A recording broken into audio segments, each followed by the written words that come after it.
The Christian Zionist Empire Network significantly influences U.S. foreign policy, especially regarding Israel and Palestine. At its core is Christians United for Israel, founded by televangelist John Hagee, with over 10 million members.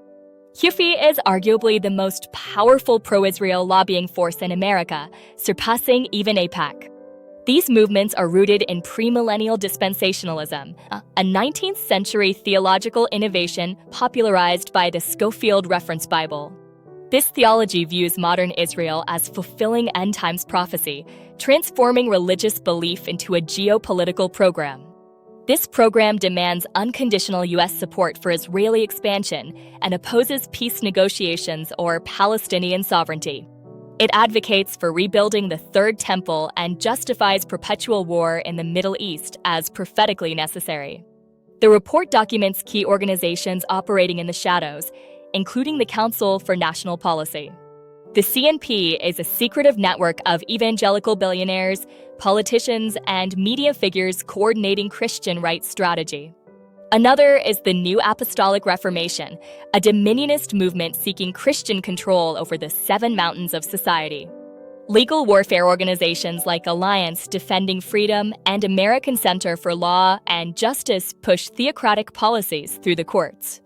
Under the Trump administration, Christian Zionists gained unprecedented influence, with key appointments like Vice President Mike Pence, Secretary of State Mike Pompeo, and Ambassador to Israel Mike Huckabee further solidified this influence. These appointments represented an eschatological ideology directly shaping U.S. imperial policy. The report traces how these beliefs translated into political outcomes, such as the 2017 embassy move to Jerusalem. This move fulfilled prophecy while simultaneously destroying peace prospects. Other outcomes included recognizing the Golan Heights as Israeli territory and defunding UNRWA, the UN Palestinian Refugee Agency. Executive orders conflated criticism of Israel with anti-Semitism, and there was strong support for unlimited settlement expansion.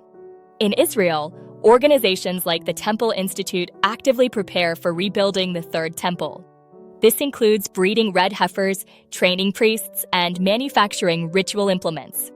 They coordinate with U.S. evangelical funders, and this agenda requires demolishing the Al-Aqsa Mosque, programming religious war into their theology. While claiming to support Israel, Christian Zionist theology is fundamentally anti-Semitic. It sees Jews as props in a Christian divine drama and believes most will be damned unless they convert. John Hagee even preached that Hitler was God's hunter, driving Jews to Israel, and critics of Israel are accused of disloyalty. The report also examines global dimensions, including Russian Orthodox apocalypticism and its role in Putin's Russian world ideology. Islamic eschatological movements, such as Mahdism in Iran, also contribute to these competing apocalyptic visions, creating flashpoints for conflict. Anti-Muslim bigotry is a key strategy, constructing Islam as monolithically evil and demonic. Hagee's claims of millions of Muslim invaders feed justifications for the war on terror and support for Israeli occupation. This also fuels domestic surveillance of Muslims and opposition to Muslim immigration. Beyond Israel and Palestine, the NAR's Seven Mountain Mandate represents a comprehensive program for theocratic takeover of American society. This is nothing less than Christian fascism hiding behind democratic rhetoric. These aren't fringe groups. They represent a material force in imperial politics, with tens of millions of organized members and billions in funding. They have direct access to government, media empires spreading their ideology, and legal organizations reshaping jurisprudence. These groups function as ideological shock troops for U.S. imperialism, providing religious justification for endless war in the Middle East. They support Israeli apartheid, undermine secular democracy, and mobilize working-class Christians against their class interests.